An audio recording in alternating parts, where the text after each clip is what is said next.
Muchas gracias, doctor. Buenos días a todos. Como mencionaba recién, entonces, en esta oportunidad vamos a tratar el tema de la moratoria fiscal ampliada y complementando la presentación del doctor Bertaza, vamos a hacer una, si se quiere, bajada de línea práctica con una serie de ejemplos sencillos como para ayudar un poco a la comprensión y seguramente van a ser casos que nos vamos a encontrar al momento de encarar las moratorias de nuestros clientes. Bueno, simplemente como recordatorio, el marco normativo, la ley 27.541, de la moratoria original que abarcaba pymes y entidades sin fines de lucro, y ahora vamos a abocarnos a la moratoria ampliada, que es esta ley 27.541 con las modificaciones introducidas por la ley 27.562, perdón, que es mucho más amplia, ¿no es cierto? Abarca el universo de contribuyentes a las pymes, personas humanas y sucesiones indivisas que sean consideradas contribuyentes conforme a lo que determina FIP, entidades sin fines de lucro y demás contribuyentes. Pasemos entonces al primer caso práctico, el tema de la compensación. Como van a ver ahora a lo largo de la exposición, lo he presentado como una suerte de preguntas y respuestas, ¿sí? Que creo que es bastante didáctico. Bueno, acá en este caso, el primer planteo es una persona humana que tiene un saldo a favor de libre disponibilidad en impuesto a las ganancias del periodo fiscal 2019. Recordemos que el vencimiento para la presentación de esta declaración jurada fue el 12 de agosto del 2020, mientras que en este caso puntual el contribuyente efectuó la misma el 7 de septiembre. Entonces la consulta que se nos plantea es la siguiente. ¿Puede el contribuyente utilizar el saldo a favor para cancelar las posiciones adeudadas, por ejemplo, de IVA de agosto del 2017 y abril del 2020 y acceder a los beneficios de la moratoria? ¿Cuál sería la respuesta? La realidad es que el contribuyente puede, por supuesto, utilizar el saldo a favor que tiene para cancelar estas posiciones adeudadas de IVA, pero no va a poder acceder a los beneficios de la moratoria. ¿Por qué? Porque si bien el saldo a favor surge de una declaración jurada impositiva que está registrada en cuentas tributarias, este saldo a favor no se encontraba exteriorizado al 26 de agosto del 2020, es decir, a la fecha de publicación de la ley 27.562. ¿Por qué? Porque la presentación del contribuyente recién la hizo en el mes de septiembre y producto de eso el saldo no estaba exteriorizado a la fecha que exige la normativa. Por lo tanto, no va a poder acceder a los beneficios de la moratoria. Pasemos al siguiente caso. Tenemos acá una problemática que tiene que ver con los certificados PYME. El caso que planteo es un contribuyente que cumplía con los requisitos para ser considerado PYME y se había adherido de manera condicional en julio del 2020 a la moratoria original, si se quiere la 27.541. Pero al 31 de agosto no había obtenido el certificado PYME correspondiente. Entonces la pregunta que se nos plantea es la siguiente. ¿Queda subsanada esa omisión con la entrada en vigencia de la moratoria ampliada con fecha 26 de agosto? ¿Y puede el contribuyente gozar de los beneficios de la misma si finalmente obtiene el certificado de PYME antes del 31 de octubre? En realidad, si bien el contribuyente reconoció las deudas al incluirla en la moratoria original, su adhesión no resultó eficaz porque no obtuvo el certificado PYME antes de la fecha estipulada, que era el 31 de agosto. Por lo tanto, el plan es caduco. Con la moratoria ampliada, el contribuyente vimos que va a poder reformular su regularización, ya sea aplicando las reglas para sujetos no PYME o aplicando las reglas para sujeto PYME con una adhesión condicional si tramita y obtiene el certificado antes del 31 de octubre. Bueno, pasemos ahora al caso de un director de sociedad anónima. ¿Sí? Un director de sociedad anónima tiene deuda impositiva de bienes personales del año 2016 que no pudo regularizar en la moratoria original a pesar de haber obtenido el certificado PYME. La duda entonces que se plantea es si puede incorporar esta deuda a la moratoria ampliada. Acá tenemos que recordar que con la moratoria, llamémosle original, la Secretaría de Emprendedores de la Pequeña y Mediana Empresa había manifestado que los socios de sociedades y los directores que no ejercieran una actividad independiente no eran considerados empresa y por lo tanto no podían ser PYME. independientemente de que hubieran obtenido el certificado que lo acreditaba como tal, que sabemos que en la práctica eso ocurría. Entonces, bajo el amparo de la moratoria ampliada, el director sí va a poder regularizar la deuda en la misma. Y por supuesto, las condiciones de adhesión dependen de la extensión del alcance de pequeño contribuyente que determina FIP. Pasemos ahora al siguiente caso, tema repatriación. Bueno, ahora vamos a hablar de la situación de una sociedad anónima que tiene deuda de contribuciones de la Seguridad Social del periodo noviembre del 2019. Esta sociedad no tiene certificado PYME y tampoco califica como tal. No es titular de activos en el exterior y sus accionistas, que en este caso son 2 personas humanas residentes en el país, cada una de las cuales tiene un porcentaje de participación del 50% sobre el capital, poseen activos financieros en el exterior.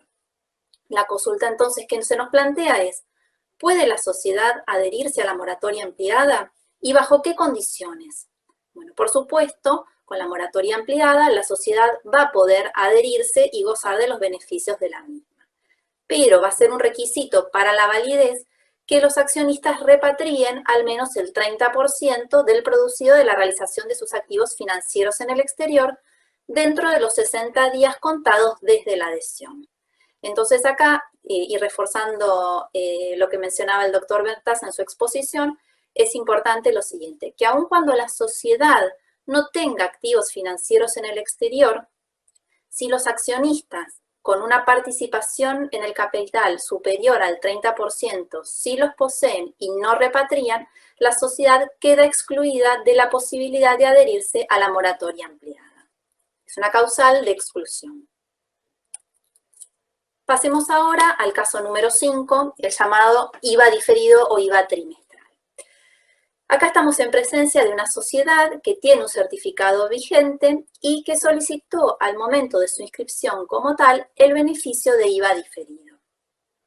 Ahora, ¿qué ocurre? A pesar de no haber abonado las posiciones de mayo y junio, aún conserva la caracterización de IVA diferido en el sistema registral. La duda entonces que se plantea es si el contribuyente puede adherirse a la moratoria ampliada por estas posiciones adeudadas de mayo y de junio. Desde el punto de vista normativo, puede incluir las posiciones adeudadas en la moratoria ampliada. ¿Por qué? Porque tenemos que recordar que el incumplimiento del pago del IVA al vencimiento es una causal de declaramiento de pleno derecho de beneficio del IVA trimestral. Y este decaimiento se produce a partir del primer día del mes de vencimiento en el cual se produzca esa causal. Entonces, la posición de IVA del mes de mayo, al haber decaído el IVA trimestral, vencería en junio, por supuesto, y la de julio en julio, con lo cual esas posiciones podrían ser incorporadas en la moratoria ampliada. ¿Qué es lo que hemos tomado conocimiento? Que en la práctica AFIP no ha dado de baja aún la caracterización de IVA diferido. Entonces, si bien existe este incumplimiento, los sujetos no podrán adherirse a la moratoria ampliada, dado que continúan con ese beneficio activo. Entonces, al estar activo, las posiciones de mayo y junio no serían exigibles al 31 de julio, porque vencerían técnicamente en agosto y en septiembre respectivamente. Entonces, si no se modifica esta situación en el sistema registral, aquellas empresas que quieran regularizar las posiciones adeudadas de IVA van a tener que solicitar la baja retroactiva de este beneficio, por supuesto, a la fecha de decaimiento, es decir, a la fecha del incumplimiento. Pasemos ahora al caso de anticipos.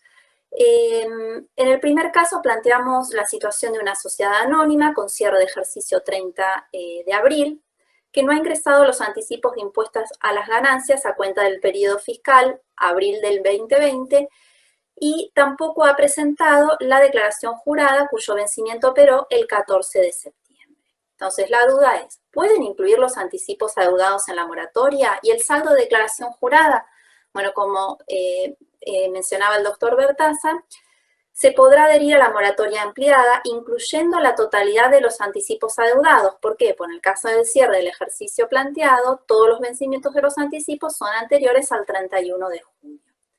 procederá a la condonación parcial de los intereses resarcitorios sobre estos anticipos, los cuales quedarán reducidos al 10% del capital adeudado.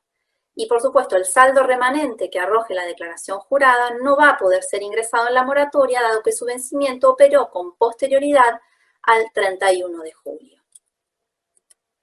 Siguiendo con el tema de anticipos, supongamos que la misma sociedad que mencionábamos antes, que tiene fecha de cierre de ejercicio 30 de abril, tampoco ingresó los anticipos de ganancias a cuenta del periodo fiscal abril del 2019 y no ha presentado la declaración jurada de ese mismo periodo fiscal que venció en septiembre del 2019. Acá nuevamente se plantea la problemática de si es posible o no incluir los anticipos adeudados en la moratoria y qué pasa con el saldo de la declaración jurada, y en concreto cuáles son los beneficios en el caso de poder adherirse. Recordemos entonces que si el contribuyente presenta la declaración jurada y regulariza el saldo de la misma, en la moratoria va a gozar de los beneficios de condonación parcial de los intereses resarcitorios, que también en este caso será una reducción al 10% del capital adeudado. No procederá la regularización de los anticipos, dado que los mismos han dejado de ser exigibles. Y como mencionaba hace un rato el doctor Bertaza, esta condonación de los intereses resarcitorios sobre los anticipos no ingresados será total. Pasemos al caso número 8, serían deudas en discusión. Acá el planteo es el siguiente: estamos en presencia de un contribuyente que posee deuda en discusión administrativa por la cual desea adherirse a la moratoria ampliada, ¿no? Acá estamos en presencia de una deuda, por supuesto, que tiene que corresponder a un periodo fiscal vencido con anterioridad al 31 de julio. La consulta es entonces si se puede incluir en la moratoria y, si es necesario, la presentación del formulario 408 nuevo modelo. Entonces, debemos recordar entonces que si la deuda se encontraba en discusión administrativa o judicial a la fecha de publicación de la ley 27.562, recordemos entonces el 26 de agosto, la misma podrá ser regularizada mediante la moratoria. El simple acogimiento tendrá los efectos del allanamiento a las pretensiones fiscales en curso y el desistimiento de los reclamos o demandas presentadas con costas. En definitiva, la ley no exige el allanamiento previo mediante la presentación del formulario 408 en la agencia en la cual el contribuyente se encontraba inscrito, como ocurría en casos anteriores. Pasemos ahora al caso número 9, donde vamos a ver una problemática de intereses. Pensemos acá que estamos con un contribuyente que registraba deuda de IVA de varias posiciones del año 2018 y canceló el capital de las mismas con anterioridad al 26 de agosto del 2020. La pregunta es si se pueden regularizar los intereses resarcitorios adeudados en la moratoria y qué pasa con las multas automáticas por presentación fuera de término de estas declaraciones juradas. Dado que el vencimiento, en el caso planteado, el vencimiento de las obligaciones es anterior al 31 de julio y el capital adeudado fue cancelado con anterioridad a la entrada en vigencia de la ley 27.562, es decir, con anterioridad al 26 de agosto, los intereses resarcitorios que fueron generados por esa posición de IVA quedarán plenamente condonados. También será condonada la multa automática, dado que el deber formal transgredido fue subsanado mediante la presentación de la declaración jurada, y esto se realizó con anterioridad al 31 de octubre del 2020, que es el plazo que establece la ley para el acogimiento a la moratoria ampliada. Siguiendo con la problemática de los intereses, pensemos ahora en un contribuyente que también adeudaba una declaración jurada de IVA del periodo fiscal julio del 2020 y presentó la declaración jurada de manera extemporánea y canceló el capital el 30 de agosto. ¿Puede regularizar estos intereses en la moratoria? No. No es posible regularizar estos intereses en la moratoria, dado que el vencimiento de la obligación original de esta posición de IVA de julio del 2020 es posterior al 31 de julio. Tampoco entonces va a proceder la condonación de intereses, los cuales se adeudan plenamente. Bien, pasamos ahora a un caso sobre infracciones formales. Pensemos en una situación donde el fisco ha iniciado un sumario administrativo a un contribuyente, el cual presentó su descargo dentro del plazo establecido por la norma, pero al 26 de agosto no había resolución alguna de parte del organismo fiscal. ¿Aplica en este caso el beneficio de condonación de sanciones que prevé la ley? Bueno, ¿cuál sería nuestra respuesta? El beneficio de condonación de multas por infracciones opera si la misma es subsanada antes del vencimiento del plazo establecido para la adhesión, es decir, el 31 de octubre del 2020. De tratarse de infracciones de imposible subsanación, recordemos, la misma quedará condonada de oficio, dado que la falta fue cometida con anterioridad al 31 de julio del 2020. Bueno, ahora vamos a abordar un caso donde el contribuyente tiene un saldo de libre disponibilidad en impuesto a las ganancias, origen periodo fiscal 2018, y deuda en concepto de contribuciones patronales del periodo fiscal abril del 2020. ¿Puede el contribuyente utilizar ese saldo a favor para cancelar mediante compensación la deuda previsional y gozar de los beneficios de condonación de sanciones que prevé la moratoria ampliada? Recordemos que la Ley 27.562 prevé como uno de los mecanismos para adherirse a la moratoria y que opere la condonación de sanciones a la compensación.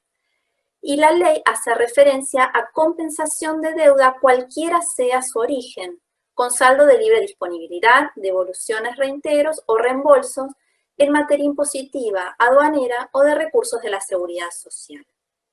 En definitiva, en este caso, en el amparo de la moratoria ampliada, no aplicarían las restricciones que existen para las compensaciones que se realizan fuera del amparo de la moratoria y que recuerdan que tratamos en la exposición del mes pasado.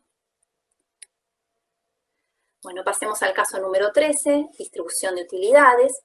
Supongamos una sociedad de responsabilidad limitada que decide o desea adherirse a la moratoria por deuda de contribuciones patronales, también obviamente en este caso una deuda que sea susceptible de ser regularizada porque tiene un vencimiento anterior al 31 de julio, y uno de sus socios cobra sueldo como socio gerente de la SRL.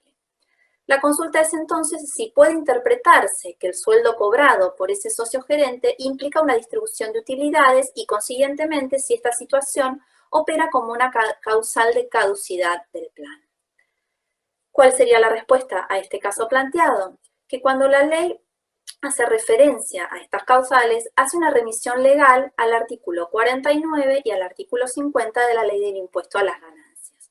El pago de sueldo a un socio gerente de una SRL no califica bajo el concepto de distribución de utilidades. Por lo tanto, en el caso planteado, no existe causal de caducidad y la SRL va a poder adherirse sin ningún inconveniente a esta moratoria ampliada.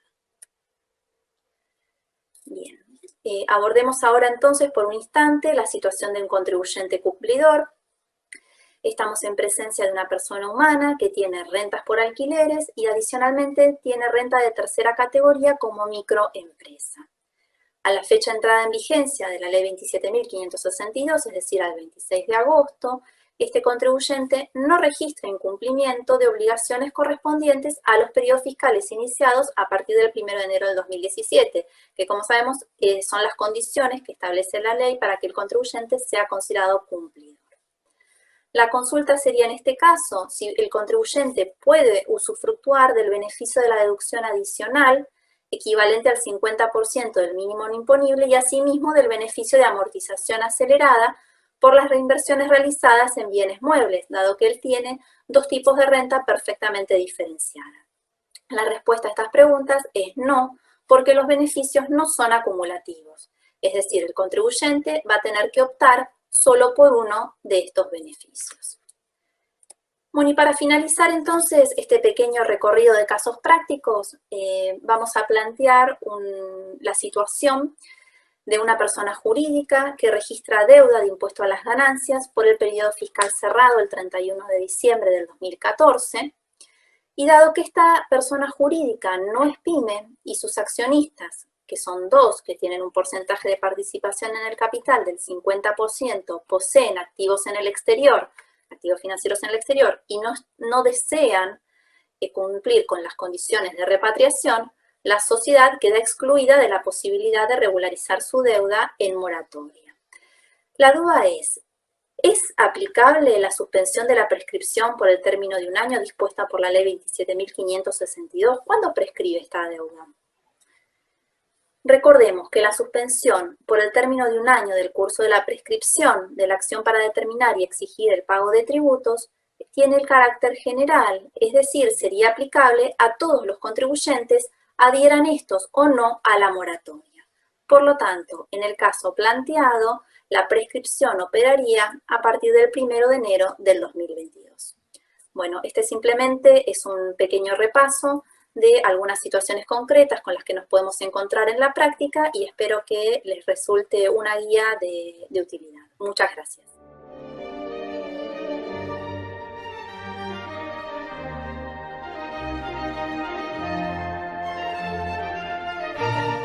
Hola, sí, ¿qué tal? Bueno, gracias. Fueron llegando varias preguntas relativas al tema de la moratoria ampliada. Voy a ir respondiendo algunas de ellas. Acá alguien consulta sobre si es posible solicitar la anulación del plan de facilidades efectuada a través de la moratoria ampliada en el caso de que se detecten errores. Bueno, la resolución publicada en el día de la fecha, la 4.816, prevé la posibilidad de anular el plan, establece como fecha límite el 28 de octubre y se realizará a través del servicio presentaciones digitales, debiéndose fundamentar el motivo de la solicitud. En el caso de que el contribuyente, cuando solicita la anulación del plan, ya hubiera efectuado el ingreso del pago a cuenta, este pago a cuenta va a poder ser imputado a otras obligaciones del contribuyente, pero no va a poder ser afectado a la cancelación del pago a cuenta o a las cuotas del plan de facilidades en el caso de que efectúe una nueva adhesión. Y aquellas imputaciones sí que se hubieran realizado de los pagos efectuados en el plan anulado no van a gozar del beneficio de reducción de sanciones que prevé la norma. Otra de las consultas que han realizado es un contribuyente que se adhiere a la moratoria de manera condicional, ¿sí? Un contribuyente PYME, porque no, al momento de la adhesión no había iniciado el trámite para obtener el certificado PYME, pero resulta que al 31 de octubre no obtuvo ese certificado. Lo que consulta es si caduca el plan. Bueno, la resolución publicada en el día de la fecha lo que prevé es la posibilidad de hacer la reformulación de ese plan adecuando el mismo a las condiciones previstas para el resto de los contribuyentes. Y el plazo para poder hacer esto es de 15 días hábiles administrativos contados desde la fecha, desde el 31 de octubre. Si el contribuyente no lo hace, caducará el plan. Esta reformulación, ¿qué es lo que implica? Implica que se le va a asignar un nuevo número de plan al contribuyente de manera tal de limitar la cantidad de cuotas, adecuándolo a el resto de los contribuyentes y también para que el fisco pueda evaluar el cumplimiento de los requisitos de repatriación en el caso de que resulte procedente. Bien, otra de las consultas es respecto de si la moratoria ampliada incluye la posibilidad de regularización de los pagos correspondientes al servicio doméstico, o sea, al personal de casas particulares. La resolución expresamente excluye de la moratoria a los aportes y contribuciones con destino al régimen de seguridad social especial para personal de casas particulares. Y la última consulta, si bien el tema lo mencionamos, tiene que ver con el IVA diferido. Consultan si el IVA diferido solamente cae cuando la FIP quita la caracterización de IVA diferido en el sistema registral. En realidad, el IVA diferido decae de pleno derecho cuando se produce alguna de las causales que prevé la norma, como ser, por ejemplo, el incumplimiento de pago al vencimiento de la obligación. Ese decaimiento se produce a partir del primer día del mes siguiente en el que se produce la causal.